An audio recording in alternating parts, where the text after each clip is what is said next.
Welcome to the RUBSC podcast, Finding Your Triathlon Why, sponsored by BSC Multisport. My name is Todd. I'm here with my co-host Jordan. Hey guys. And Coach Scott. Hey guys, how you doing? Well, today, guys, we want to spend a little time focusing on the out season or off season. This will be a good topic because we have a number of points to kind of go over with our athletes and those that are looking at how do I structure, how do I focus during a break and look at next year. So Scott, why don't you start us off by kind of pointing out some of the pointers of focusing on the off season or what we call the out season and how we should approach. Okay. The first thing I want to say before we really get into the postseason and off season is if you're a triathlete, I strongly encourage you to lose that early season marathon you might be thinking about. I know a lot of long course triathletes like to think about doing a marathon, and they like to do it early in the season. And that's going to cause problems for the entire season, just the training time involved, the recovery time involved. If you feel the need to have to do a marathon, I encourage you to do it at the end of the season, like October, November, rather than the beginning of the new season. So I got that off my chest. Let's move on. The first thing when you get to the off season, now I guess we should define that. I look at the end of the season as Kona weekend. Yes, there are some races after that. Ironman Florida was just a couple weeks ago. Ironman Arizona would normally be this coming weekend, although I believe that was just canceled because of COVID. But normally there are some late season races, but typically I look at Kona as kind of the end of the quote unquote official season. And every one of the BSC athletes, we have them take a break. And that break is 2 to 4 weeks. For some of the more experienced athletes, maybe a little bit longer. For the less experienced athletes, a little bit shorter. When I say break, I'm talking about a break from structured training.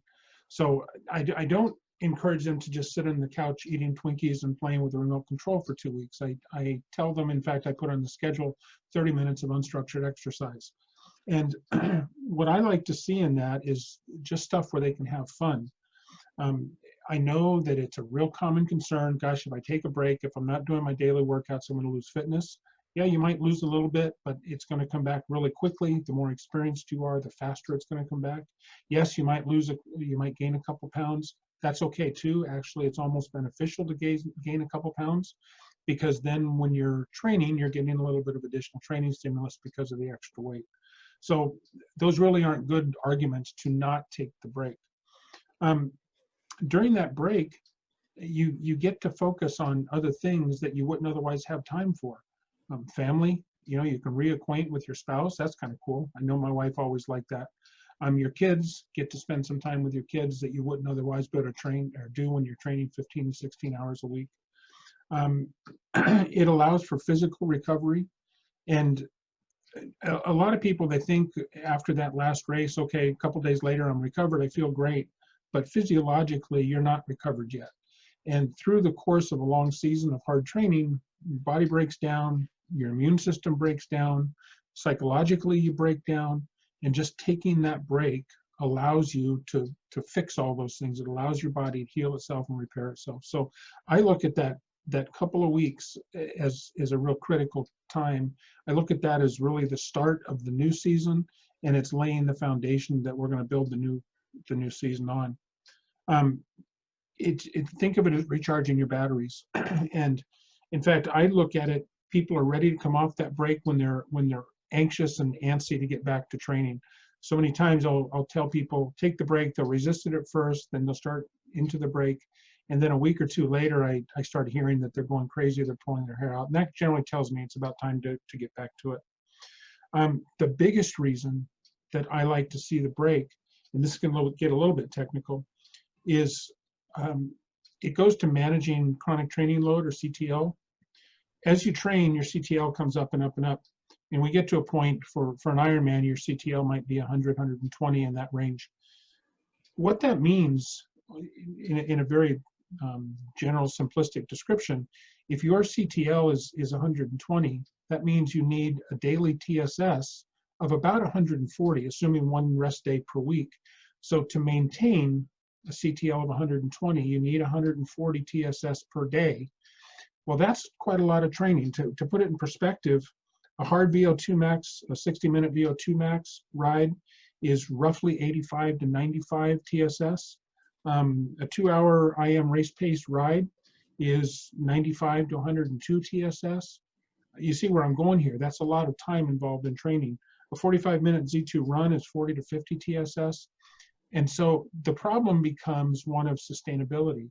If your if your CTL is up around 120, you need 140 a day, you're going to be looking at 2 hours or more per day just to maintain your fitness level. And for most age group triathletes, that's really difficult to maintain. And so what happens when you can't do that is you just run into a plateau. And so to me, it's really critical that we get CTL down. We pull it back down in that break, that couple of weeks, bring CTL back down in a controlled fashion where we can sustain training through the entire season and we can manage CTL that way. So during the break or following the break, I like to see just mixing it up, cross training. So Jordan has taken upon himself to do a lot of Zwift racing. He loves racing.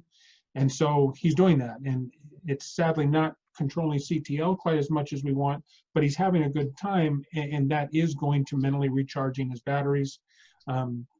Because it is a little bit less work, he is getting some recovery. Swim, bike, and run is okay during that break. I prefer to not see swim, bike, run. I prefer to see basketball, volleyball, soccer, mountain biking, group rides, things that are outside of what you normally would do, stuff you can have fun with. But the idea is no structure. You don't have a schedule. You don't have to get up and do a swim, bike, run workout. You just don't have that. You get to do whatever you want. I tell people, do whatever fires your rocket. And Coach, before you go any farther, I know Jordan might want to make a comment about his racing through the winter season, but one thing I also want to mention as you kind of focused on the CTL piece a little bit is that when taking a break too also allows us to assess if we have an injury building, that, a nagging maybe pain or creak that allows us to assess that, and also maybe prevent injury, right? Where we're constantly climbing that CTL ladder, and now taking a break allows us to maybe back off and prevent some chronic injury from occurring. Exactly. And when you get to the next step, which is starting to look at goals, one of the things specifically that I encourage people to do is look inwardly and, identify those nagging injuries and let's get those taken care of. And so that kind of falls in that same area, avoiding those injuries and getting that's the reason for that break, is to get yourself healed, get yourself ready for the new season. There are some really cool activities that can present themselves during this off-season time too. One thing that I tried this year is I tried cyclocross, which I don't know if that does much to prevent injuries because I ended up on the ground quite a bit during my cyclocross race. But it was a lot of fun, and I always am relatively strong on the bike, but I lose a lot of time around the corners. I lose a lot of time just, being comfortable, because cycling is probably the last thing that I got into with triathlon. Everybody knows how to run. I did have a little bit of some swimming experience, but getting comfortable on the bike was hard. And that cyclocross, that was fun. And you learn to get a little bit more comfortable when you're falling off the bike, and it's easier to fall off the bike onto grass than it is on the pavement. Yes, it is. You make a good point though, Jordan, around bike handling skills kind of in that comment, right? So triathletes may be really good at long distance going straight, right? But as soon as we have to start turning and maneuvering our hips to control the bike, if you've not trained for that, you haven't developed some bike handling skills. So mountain biking, cross races, or just cross cycling by taking a road bike off onto some trails, allows different bike handling skills, which I think is important overall for a good management of good bike handling during, say, a triathlon or any race. Yeah, I really like mountain biking for that specific reason. That really goes to bike handling. You're just on such uneven terrain and so on and so forth, and it just really goes to improving your bike handling. Yeah. So, So Coach, yeah, you a little bit more about either mixing it up, looking at different cross training. What about swimming? What about looking at the off season? I've got time on my hands. I'm taking a break. What do you think about putting some focus into the pool? my general feeling on swimming, in a lot of triathletes, they want to focus on swimming because for a lot of people, especially if they started swimming later in life, that's a real weakness, and they acknowledge that weakness. Um, I try to encourage people to look at swimming in the off season through the lens of what's the best use of my available winter training time. Days are getting shorter, it's cold, and so for there to be meaningful improvement in the water, you need to be in the water 4 times a week at least. So think about an hour and a half to 2 hours, because it's not just the time in the water, it's also the drive to the pool, the time in the locker room, changing, so on and so forth. So an hour and a half to 2 hours times 4, that's 8 to 10 hours to get maybe a 2-minute gain in the water. And so I would argue that that's probably not the best use of your time. Training in the pool with a qualified coach on deck or with access to a qualified coach can likely overcome not being in the water during the winter months. That's my opinion. Now, certainly there are some brand new swimmers. They're just starting out, or they're really poor swimmers. They might benefit from the time in the water. But I think I'd argue that you'll benefit more from dry land exercise with stretch cords. If you do get in the water, targeted, very specific and targeted drills that were prescribed for you by a qualified coach or a qualified instructor. I wouldn't encourage you to just willy-nilly get in the pool and just swim meters because you want to get better. Because if you're swimming with poor technique, you can beat the water into submission all you want, but it's not going to help you get better. So I generally don't like to see swimming in the winter. Now, again, there are exceptions, but they're few and far between. Yeah, one thing we did last year, Coach, because I love being in the water, but in the off season it's hard to commit to being in the water too much. But one thing I did a lot last year is I did a lot of 4-stroke work, which I felt like that actually really helped me a lot this year. I swam less than any year before swimming, and I swam just as fast at every race. But I really felt like just working on, butterfly and doing some of those other strokes was big for some off-season work and just helping me feel comfortable in the water. Well, I mean, it goes, swimming all 4 competitive strokes certainly helps because it does improve your feel for the water. For example, when you're swimming breaststroke, it's a very slow stroke, or very slow in the water. And so you learn how to optimize your stroke. You learn how to get a feel for the water and get a hold on the water. Same thing with butterfly. As you well know, butterfly will gas you if your technique isn't halfway decent. And so you learn little things that you wouldn't otherwise learn swimming freestyle. And I prefer to see triathletes swimming all 4 competitive strokes. There's not that many that know all 4 competitive strokes, and there's even fewer that are willing to incorporate all 4 competitive strokes into the workouts. But those that do, yes, it does help. So swimming in my mind is a case-by-case, athlete-by-athlete exercise. And what works for you won't work for Todd. What works for Todd won't work for other athletes I have and that BSC has. So that's how I approach swimming is athlete by athlete. And we know that with COVID, that we might have a situation where you can't get to the pool. So I guess to circle back to your original comment about not worrying about it, don't worry about it if you can't get to the pool in the wintertime, right? Because if we've also got blocks to getting to the gym because of certain restrictions or shutdowns, then we can focus on other things that still get us ready for next season.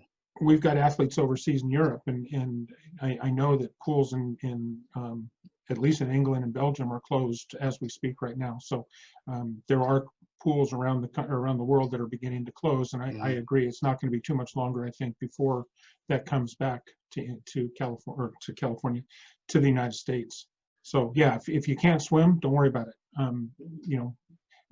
To put that in perspective, one of the BSC athletes, he did Ironman Florida last weekend or 2 weeks ago, and he had only swam like 4 or 5 times since March.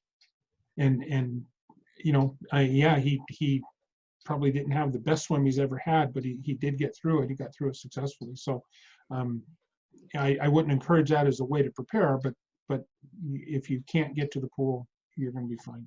Yeah. So after you get through that period, you know, you're mixing it up, you're having a good time, you're taking your break. As you get towards the end of that couple of week period, it's time to start the basic goal setting process, and you'll know when it's time, because when you first start that break, you're not going to want to be thinking too much about next season. But as you get deeper into that break, and as you get into the end of it, you're just going to start to get a real answer. You're going to want to start thinking about next year. And so that's kind of a two-step process. First step is just looking internally, reflecting on the previous season, what went good, what went bad, you know, the good, bad, and the ugly. Get real honest with yourself.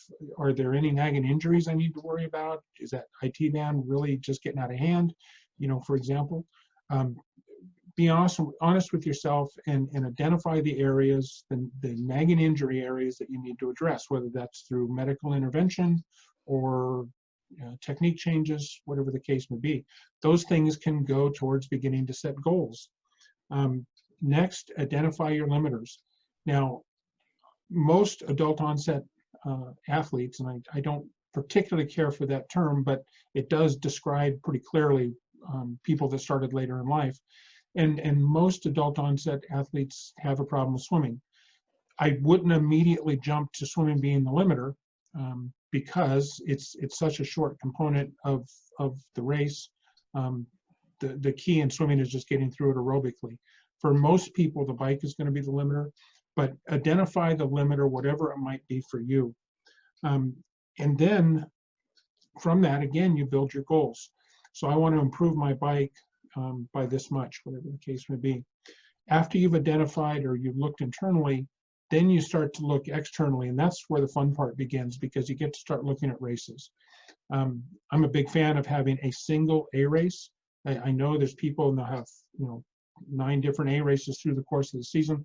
Every race can't be an A race, so I like a single A race, the one and only most important race.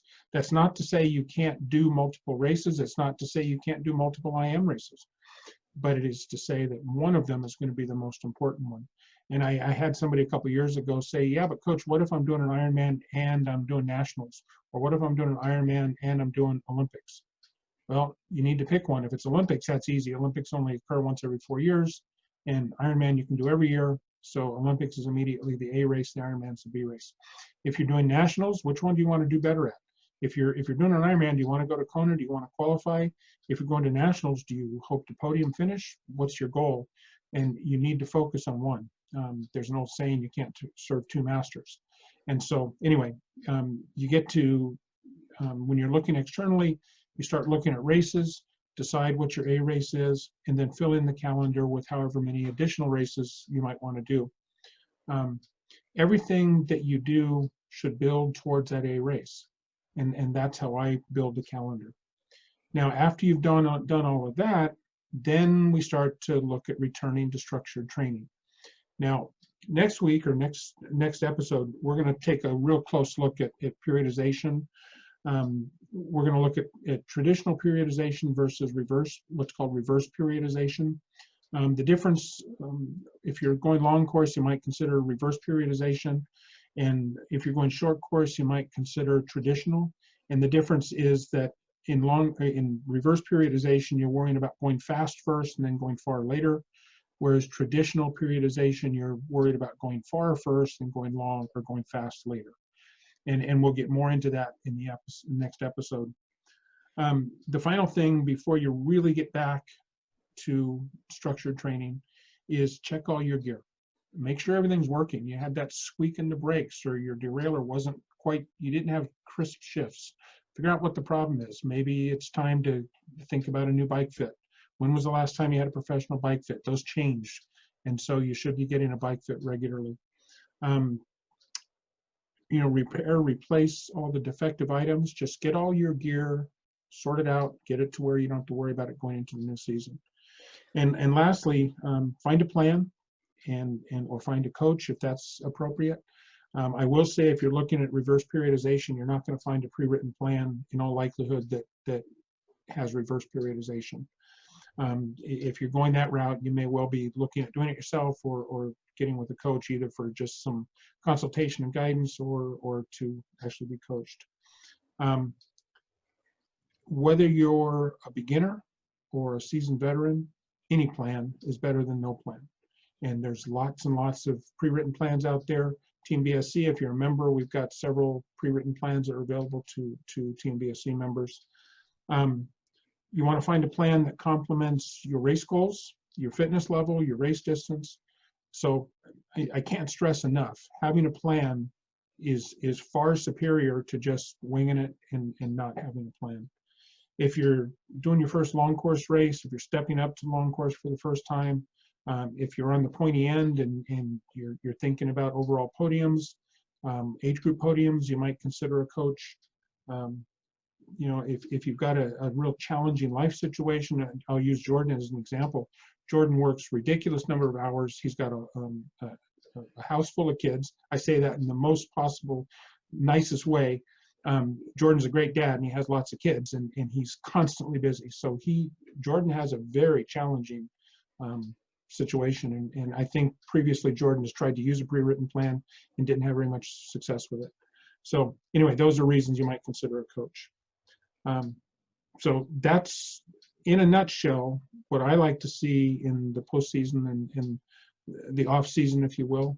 Once you're back, you know, you get back into it. That first couple weeks when you come back should be fairly low intensity, fairly low volume. You have been off for 2 to 4 weeks. You've been off for some period of time away from structured training. So you're going to want to kind of ease back into it. And then get into your actual plan. So Coach, you know, mentioning about, you know, checking your, you know, recharging your batteries and checking your gear. One thing that I wanted to make a comment on too is while you're taking this out-season break, it's a good idea also to take inventory, not only of yourself and the things that you discussed about checking your body, resetting your body, but also in mentioning, you know, fixing and completing maybe a repair on your bike or getting a new pair of running shoes. Is to take that full inventory. And cleaning your bike is a fun thing to do. I know we hate to do it during training because we don't have that extra time that we fit in, but now's a good time to maybe do that deep clean and maybe even wax your frame. I mean, do things that allow you to get really set up for the next year. I know that I find some pride in getting my gear all ready for training again once structured training begins. Check your charging cables, check your batteries and the devices you have on your bike, whether it's a cadence chip or, you know, speed chip, power meter. It's a good time to just, when you talk about recharging your batteries, it includes everything in all of our gear too. So yes. I like to take that kind of inventory and take this time now to really get myself set up so that when structured training begins, I don't have to scramble for everything and find where I dropped all of my gear and forgot where I put it in a bin somewhere in the basement. So right. Good stuff there. And then, you know, thinking about getting into structured training, starting the season off, I've set some goals. I'm looking at some plans online, or I'm thinking about getting a coach or getting with the team. Looking at Team BSC and what we have to offer for new team members on our private website, you've got a leg up because you've got access not only to plans, but you've also got access to a coach. And I know that when I was training in my early years, especially coming out of winter, coming out of the holidays, I would just get back to it, you know, knowing that my race wasn't maybe for 4 or 5, 6 months. And then maybe I was pushing it too hard. Maybe I set myself up for the wrong build of CTL. And maybe you can comment a little bit about some of that. Entering into structured training also takes some discipline and how I should approach setting up those first couple weeks to get back into it so I don't injure myself right from the beginning. Right. Well, like I said, that first couple weeks when you come back after your break, that should be low intensity, low volume, you know, 1-a-day workouts. You're not piling on at that point. It's just to get you back into the habit. It's called the prep phase. And basically what you're doing is training to train. You're training to get your body ready to start structured training. And so you're getting back into the habit of regular training. You're going from reduced activity, or in some cases sitting on the couch, to moving again. And so there shouldn't be, you really shouldn't be pushing it at all. You shouldn't get home at night and say, oh my gosh, I'm exhausted because of my training day. It's just getting you back moving.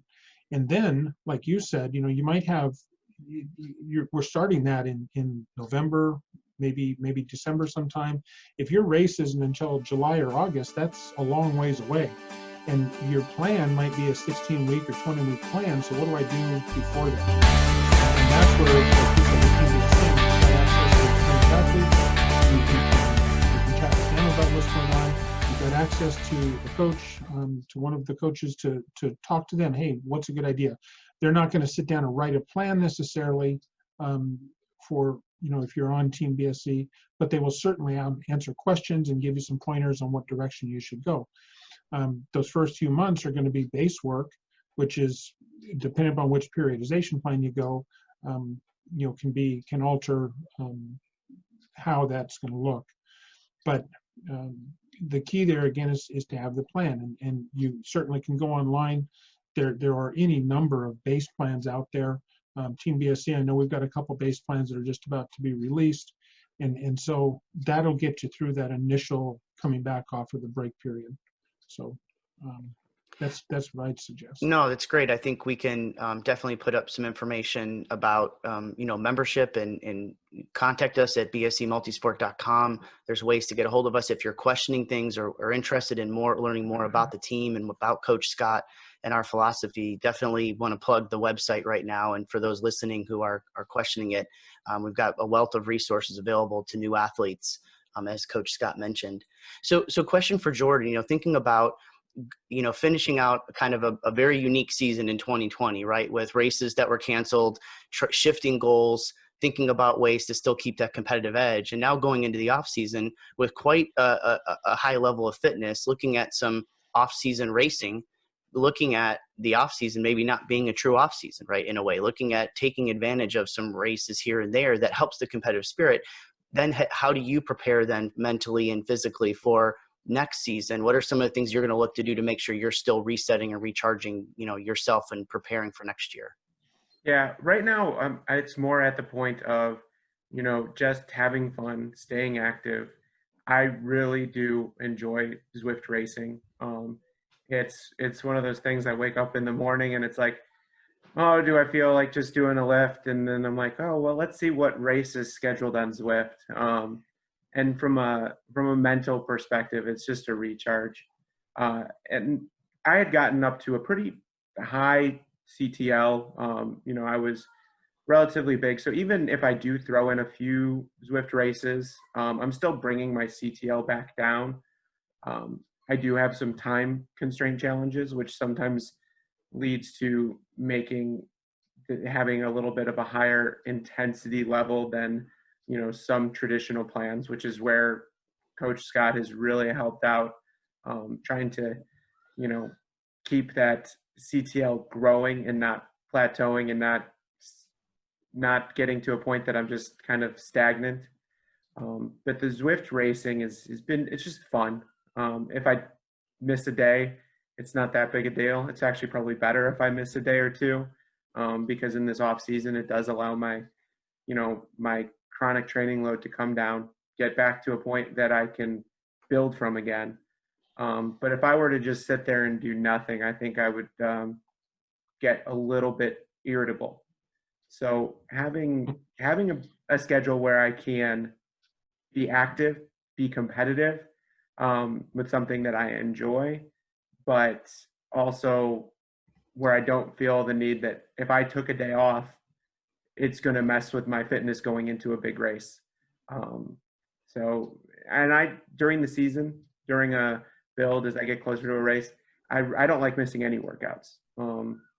And sometimes my work schedule has me miss a workout, but this one right now, it's fine. I'm happy to miss one. One other thing that I did join is I joined a Zwift racing team, which is kind of different. There's, besides for just, racing as an individual each day, I'm actually part of this team from Slow Twitch, which is a big triathlete website. And there's some team races. There's these team time trials. So instead of having the traditional format of just, going out and just racing for yourself, you're kind of working as a team and trying to get your whole team from point A to point B the fastest. And that includes, taking some polls and being organized. And it brings a different, just a little bit of a different dynamic to that Zwift racing. And it's fun. It's been different. So I think there's ways in the off season even to have short goals or still have the competitive edge, but still go into the next season refreshed mentally and physically while you still kind of challenged yourself through the off season. So there's still ways to do that and not head into the season too overstretched. Yeah, you can definitely drop back. Don't get too stressed about what you do or don't do. Not having something on the schedule is kind of refreshing, especially right now.